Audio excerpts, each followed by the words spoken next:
Hi, Dave. Hi, Jena. So Dave and I have, let's see, you've been stalking me since I started running up here. That was a long time ago, believe it or not. You've probably been most kind in writing about me, so thank you. I appreciate that. You're welcome. But today's not about any of that, actually. So I'm interested to know from you, what is it like writing about the sport, and why?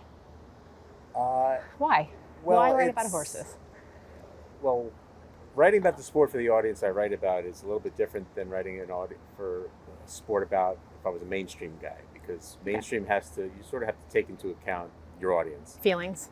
Well, audience, and there are a lot of people that just read about the Triple Crown or the Breeders' Cup, and you have to sort of write at a lower type of level, and if That's you will, fair, yeah. more Generic. explanatory, generic. Mm-hmm. For the racing forum, you're writing. Your audience is, Niche. hardcore, pretty much horse players, and maybe a few new folks who are interested in. So you can be more, inside baseball, if you will. Sure, sure. So that's from that standpoint, it's a little bit, easier to do because I've been doing it for so long. But I mean, look, I started 31 years ago, and I was learning the lingo too, and got a lot of it wrong to start out. And I had markups from my publisher. Read like I was back in school. A little red thing saying, not a full sister, just because the father is the same. Isn't that wild though that we do that? Yes. But it is by like human genealogy or whatever. Like that's a full or whatever. And in this world, we don't do that. That always baffled me as well. But what I enjoyed about doing this, because I didn't anticipate doing this for as long as I have. Really? Done it, are the stories, such as yourself and such as the people that preceded you, from all types of walks of life. I've interviewed George Steinbrenner. I've interviewed Bobby Flay. I've not hung out, but did high fives with Guy Fieri and the paddock. So you meet a lot of interesting people, and there's a lot of interesting stories to tell, and sometimes I get to tell them. So it's an interesting point of view and I talked about how this animal brings so many walks of life together. I mean, in my barn, I think we represent 5 different nations, which is crazy, right? Just this horse that brings so many people together, and talking to so many different people, from a Guy Fieri to a Bobby Flay to a me to, all the different trainers are out there. What do you feel is the biggest common thread amongst all these people? I'd say a love for the horses and an interest in learning more about the horses. I think the owners that get involved from their other walks of life, who sometimes don't, they try to employ their business acumen to this, and it's not. But some of them take the extra time to learn about it. Some of them not. Some of them say, "Look, you're my trainer. You tell me what we're doing, and I'll just follow along. I'll bring the carrots and the mints and most importantly the checks." And that's on time. We appreciate it. I'm your trainer, not your banker. Exactly. Yeah. So I think that's part of it. The horse, just how it compels people. Yeah, just like what I still think you're trying to figure out with what is that horse thinking? What is between an Arcangelo and the horse stable right next to Arcangelo, whoever that might be, you're like, well, how are they? Why aren't they the same? Why can't one do this and one does that? Why does one relish the muddy track and one why wants is a to be on the question grass? that can never be answered? Right. And I think for someone who's spent your life doing all this, that it's a never-ending pursuit to find that answer, even though you can't find that answer. Practicing horsemanship, like people practice medicine and all the other stuff. But then when there's a feeling that you probably get and your colleagues get when you get it right, like with this horse, it's so rare. But it's so rare. But to get it right and to be on whatever stage, whether it's the one you just are on right now, or even a lower stage, that you got that horse that you thought couldn't do anything. Not Arcangelo, but the horse next to Arcangelo. Got that horse to the winner's circle when you were first starting out with that horse, this horse no chance. No desire to do this. He's a beautiful looking animal, but he just doesn't want to do this. And then you found a way, either you or your staff found a way to get him to do or her to do that, and that's got to be it's super gratifying for sure. And I think and those are the stories that I think you enjoy telling, is the journey of everybody through this. What is your most favorite thing to write about, and what's your most favorite thing to write about? I mean, if you had I have to get this, and this written, and you had what would be your favorite thing I like to write when about? someone shares their emotions of what their journey was like, or how they got from here to there, and sort of whether there was obstacles or just persistence to get there.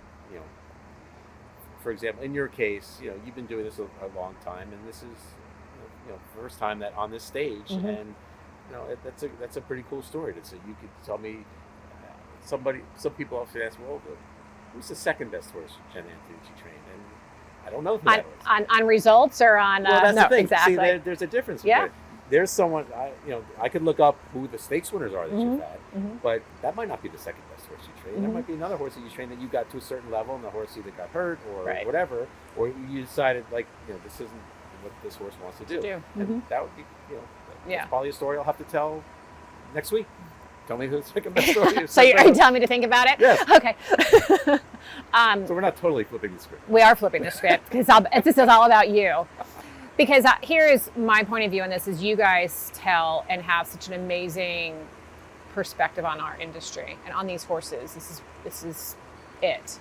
And so you have other interests, but this is your business focus and your professional focus. And so I find it fascinating what you guys see. And I ask you this all the time.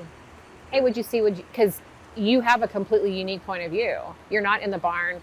You're not dealing with all the other stuff that a trainer or an owner deals with. So the optic is very interesting to me, and how you see it through your lens. What is your absolute least favorite thing to write about? I think we saw that here on Saturday.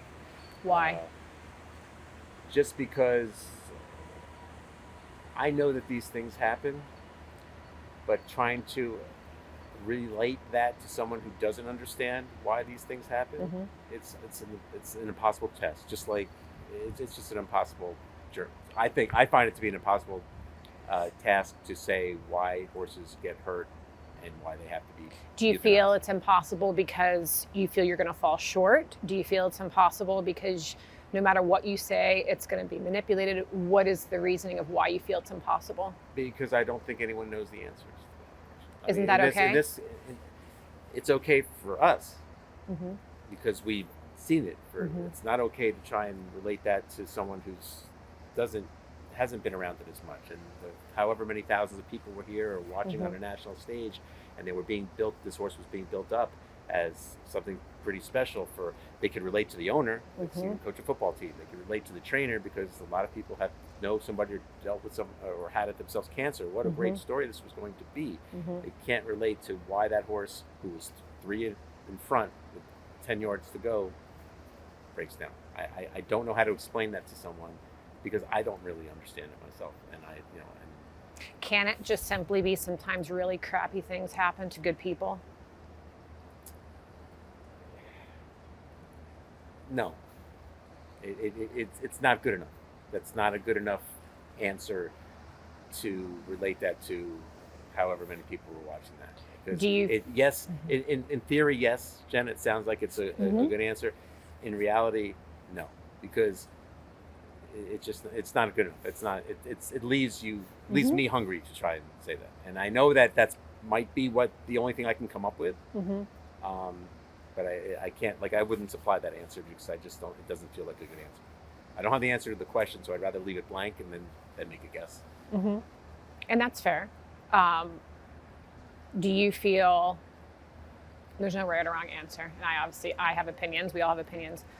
And I'm happy to give you my opinion beforehand if you like it after I ask the question. Do you feel as an industry that we need to talk more about these topics and this topic and conveying that and making it relatable to the general public, since it is the hardest topic for anyone to talk about and write about and to fairly represent? I think it's a topic that you have to, what needs to be done in those cases is provide more context.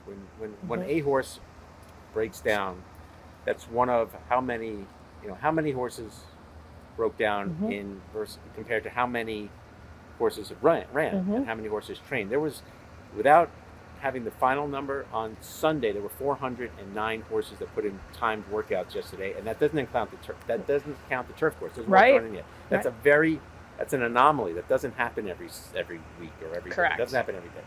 So when one breaks down on that day, if one did, and yes, one did. Yes. That's equated 1 in 400 is or 450. Is that okay? I don't know. I don't know what's an acceptable, because people want there to be zero. That's fantasy land. It's never going to be zero. It is. What is an acceptable rate? And I don't know the answer Do you to that. feel the conversation of an acceptable rate, which is not attainable, because I always say God has made a lot of amazing, beautiful things, but he really messed up when it came to the design of a horse. And the idea and putting in people's minds that we're going to get to a zero, it's still never going to satisfy that extreme point of view on horses and horse racing, because our headline often tends to be like, we profit from death and injury of horses.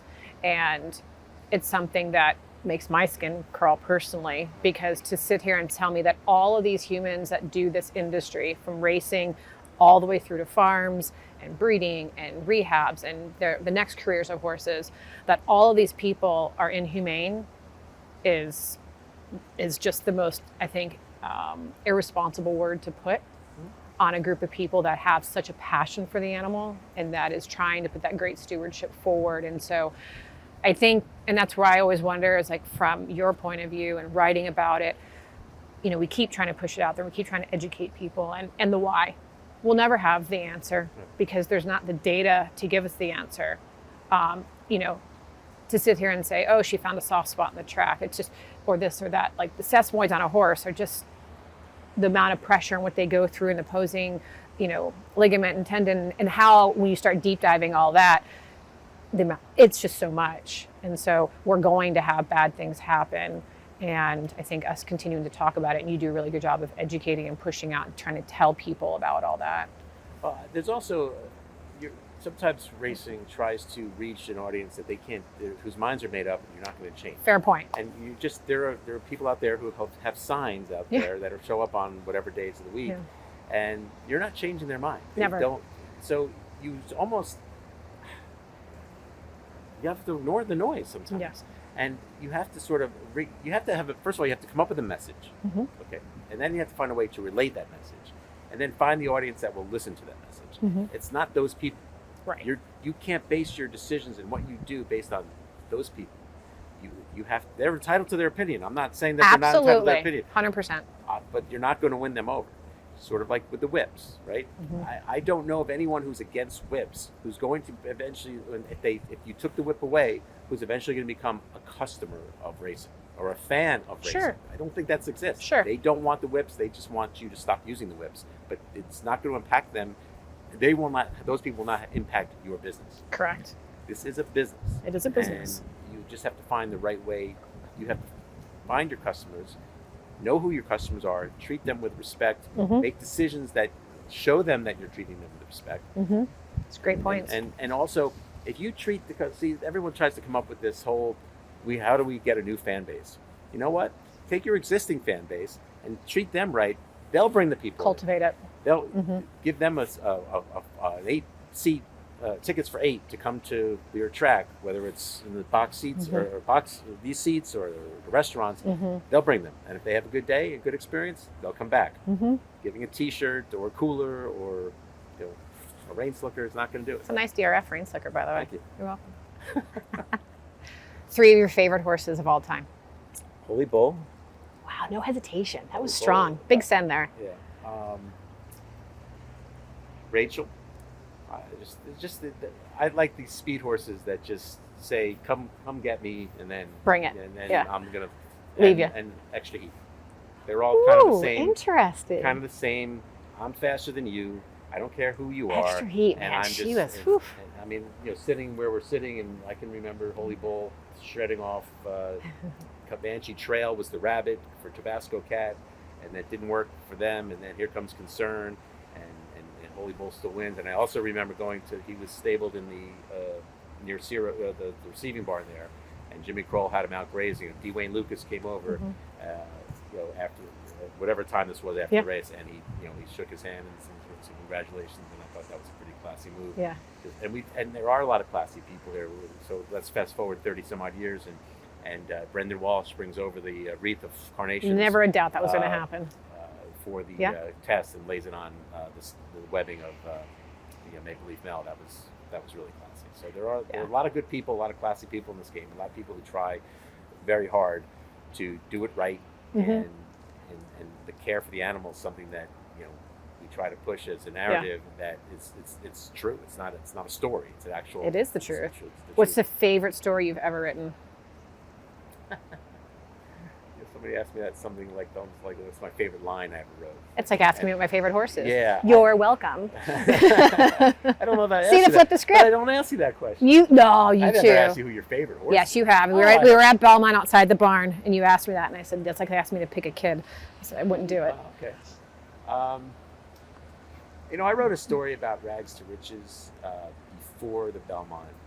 That it just flowed really well, and it's sort of like it was basically equating what she was, what things were like when the last filly had won the Belmont, and it kind of had a really good flow to it from start to finish. That's awesome. So I'll go with that one. Okay, thank you. This wasn't that bad, was it?